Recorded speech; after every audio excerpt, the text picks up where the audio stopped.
passing ke depan. Ada Rafael Struijk. Masih Rafael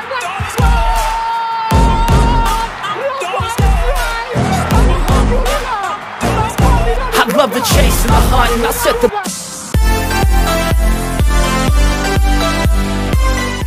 Media Vietnam merasa kasihan dengan nasib bek jangkung, Elkan Bagot, usai masa depannya di timnas Indonesia dan Ipswich Town tak jelas.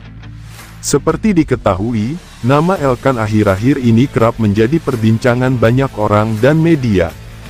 Hal itu dikarenakan hubungannya dengan pelatih timnas Indonesia, yakni Shin Tae-yong, dikabarkan merenggang. Awal mulanya keretakan hubungan Shin dan Elkan dimulai saat sang pemain tak datang kala timnas U23 Indonesia memainkan laga playoff Olimpiade Paris 2024 melawan Guinea, Mei lalu. Ditambah, Shin tak memasukkan nama Elkan ke dalam skuad Garuda untuk laga terakhir grup F kualifikasi Piala Dunia 2026 zona Asia. Keadaan itu membuat banyak para penggemar yang bersedih. Harapannya, hubungan kedua pelatih dan pemain tersebut bisa akur lagi seperti dahulu kala. Dengan demikian, maka bek Ipswich Town tersebut bisa tampil bersama Sandy Walsh dan kawan-kawan lagi. Namun, untuk saat ini masa depan Elkan di timnas masih belum bisa dipastikan. Di lain sisi, kesulitan juga dialami Elkan bersama Ipswich Town. Seperti diketahui, tim berjuluk The Tractor Boys tersebut akan bermain di kasta pertama Liga Inggris musim tahun 2024 sampai tahun 2025. Kemungkinan besar, Ipswich akan membuka pintu keluar bagi Elkan. Pasalnya, saat ini lini belakang tim besutan Kieran McKenna tersebut sudah cukup bervariasi. Mereka memiliki ex-pemain Manchester United, yakni Axel Tuanzebe. Lalu ada bek-bek andalan seperti Luke Wolfenden, Cameron Burgess, dan George Edmundson. Pada kesempatan kali ini, bukan tak mungkin Ipswich akan mencari bek tengah anyar untuk membantu mereka bersaing di ajang Liga Inggris musim depan. Mereka akan memanfaatkan bursa transfer musim panas untuk mendatangkan sejumlah pemain baru. Hal itulah yang membuat masa depan Elkan tampak semakin tak jelas di klubnya tersebut. Malangnya nasib bek berusia 22 tahun tersebut disorot oleh media Vietnam yakni Soha. Soha mengatakan bahwa saat ini bek jangkung tersebut kehilangan jati dirinya. Padahal, beberapa waktu lalu Elkan menjadi andalan di timnas dan berpotensi menjadi bintang yang membesarkan nama Indonesia. Akan tetapi, kini kariernya tak seindah yang dibayangkan. Sempat menjadi andalan timnas Indonesia dan memberikan banyak ekspektasi, Elkan Bagot lambat laun kehilangan jati dirinya, tulis Soha.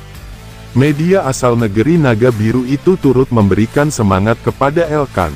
Menurut mereka, Elkan harus segera menemukan klub yang tepat andai keluar dari Ipswich.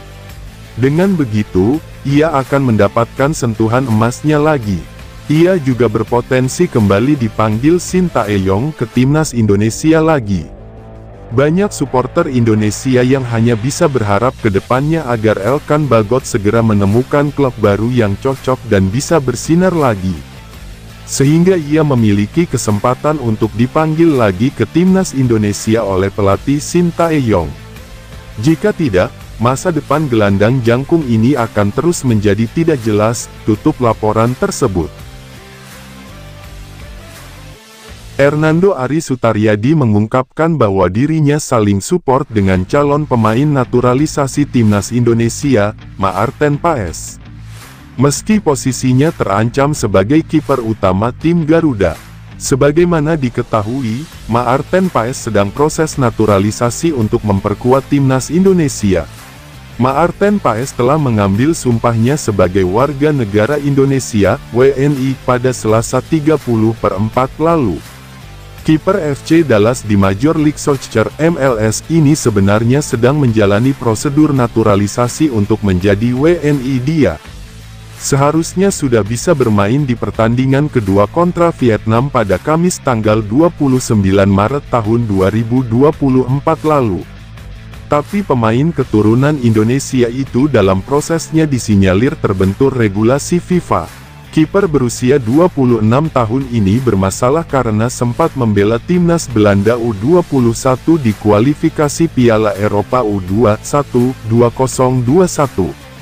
Maarten Paes belum bisa dipastikan bakal memperkuat timnas Indonesia asuhan Shin Tae-yong di putaran ketiga kualifikasi Piala Dunia 2026 zona Asia pada September mendatang.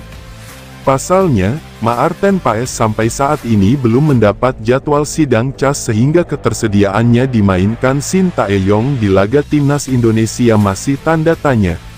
Hernando Ari mengatakan bahwa pasca dirinya melakukan blunder di laga melawan Irak, ia ingin menjadi cadangan lantaran kecapean dan cukup kena mental atas serangan netizen. Kecapean, di otak pikiran dan fisiknya udah, tapi di sisi lain saya juga nggak mau saya tergantikan, istilahnya kesempatan yang tidak akan terulang lagi kan, dan kesempatan ini jarang-jarang didapat, kata Hernando Ari.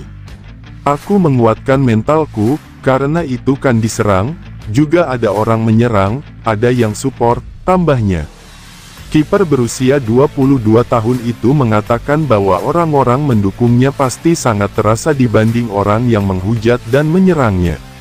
Dalam kesempatan bincang sepak bola tersebut, Hernando Ari menanggapi soal jelang kedatangan Maarten Paes.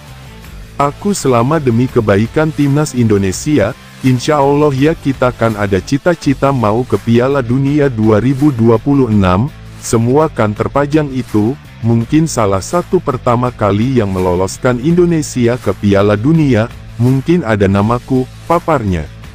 Nggak apa-apa. Siapapun yang main kalau Indonesia masuk Piala Dunia, ngapain kita repot-repot, tambahnya.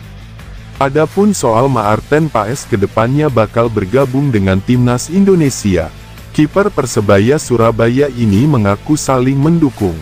Ribut-ribut tentang kehadiran Maarten Paes kita lo saling support Maarten Paes sama aku, buktinya waktu blunder lawan Irak, dia blunder juga di tim, ucapnya. Makanya kita saling supportnya gila kan, sama-sama blunder. Dia menyemangati aku, besoknya dia blunder, ucapnya. Kiper yang membawa timnas Indonesia U16 juara Piala AFF U16 2018 ini tampak santai menanggapi soal kehadiran Maarten Paes di skuad timnas Indonesia. Makanya kayak sama chemistry nih, udah dari jauh pun, jelasnya.